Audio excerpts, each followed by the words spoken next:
কসবার ঘটনার দিকেই নজর রাখবো। দক্ষিণ কলকাতার ল কলেজে ছাত্রীকে গণধর্ষণের অভিযোগ এবং আজ অভিযোগকারিনীর গোপন জবানবন্দি নেওয়া হবে। এ বিষয়ে আপডেট তো জানবই, আপনাদের জানিয়ে রাখি গোপন জবানবন্দি নেওয়া হবে অভিযোগকারিনীর। আলিপুর আদালতে ছাত্রীর গোপন জবানবন্দি এবং গতকাল সন্ধে ল কলেজে কলকাতার পুলিশ কমিশনার কসবা থানায় গিয়ে তদন্তকারীদের সঙ্গে সিপি কথা বলেন এবং ইতিমধ্যেই পুলিশ হেফাজতে 4 জন রয়েছে।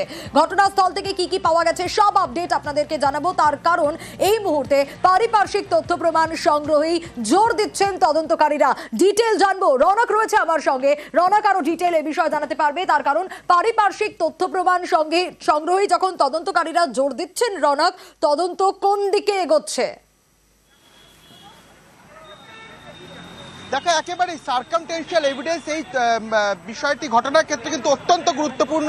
গতকাল ফরেন্সিক যে প্লেস অফ অকুরেন্স সেখানে গেছিল, সেখান থেকে নমুনা সংগ্রহ করা হয়েছে, বেশ কিছু জিনিস উদ্ধারও করা হয়েছে এবং যেখানে এই গার্ড রুমে ঘটনাটি ঘটেছে তার পাশেই 3টি সিসিটিভি ক্যামেরার ফুটেজ, মোট 7 ঘন্টা সিসিটিভি ক্যামেরার ফুটেজ পুলিশ সংগ্রহ করেছে। সেই সিসিটিভি ক্যামেরার ফুটেজ খতিয়ে দেখা হচ্ছে, কারণ পুলিশ মনে করছেন যে এই ঘটনার টাইম স্প্যানে কলেজ প্রেমিসেসে কারা কারা প্রবেশ করেছিল এবং যেহেতু গার্ড রুম, নিরাপত্তা রক্ষী যে রুমে থাকে সেই রুমে এই ঘটনা ঘটেছে, সেই জায়গায় দাঁড়িয়ে কারা কারা সেই প্লেস অফ অকুরেন্সের আশেপাশে ছিল, তারা এই ঘটনা সংক্রান্তে কোনোভাবে অবগত বা টের পেয়েছিল কিনা এই বিষয়টি তদন্তকারী আধিকারিকরা খতিয়ে দেখছে। এরকম বেশ কয়েকজন কিন্তু ইতিমধ্যে তদন্তকারী আধিকারিকদের স্ক্যানারে রয়েছে।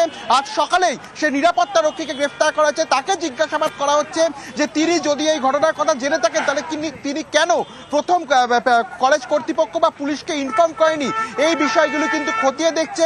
অর্থাৎ এই যে ঘটনাটি ঘটেছে কসবা কাণ্ডে, একটা সার্কামটেনশিয়াল যে এভিডেন্স গুলো সেগুলো কিন্তু অত্যন্ত গুরুত্বপূর্ণ। এবং গতকাল যখন ফরেন্সিক সেখানে আসে, সেখান থেকে যে হকি স্টিকের কথা এই নির্যাতিতা তার অভিযোগপত্রে উল্লেখ করেছিল, সেই হকি স্টিক উদ্ধার করেছে।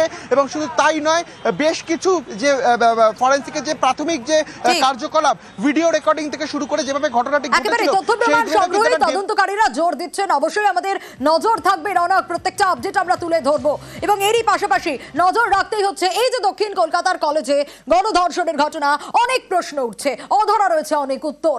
গণধর্ষণে মূল অভিযুক্ত প্রাক্তন পড়ুয়া অস্থায়ী কর্মী মনোজিতে এবং এখন অস্থায়ী কর্মী হলেও আগেও তার কলেজে অবাধ যাতায়াত ছিল। 22 পাস আউটের পরও সে কলেজে যাতায়াত করত।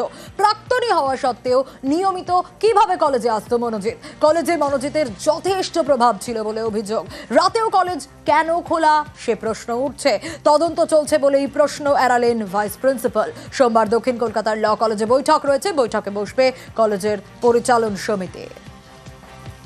আমি তার নিন্দা করি এবং আমি কলেজ যারা ভাইস প্রিন্সিপাল, যারা টিচার আছে, যারা নন টিচিং স্টাফ আছে, তাদের সাথে কথা বলবো, আমার জিবি মেম্বারের কথা বলবো এবং যাতে এটা শর্ট আউট করা যায় এবং আসল খুন যে দোষী তাকে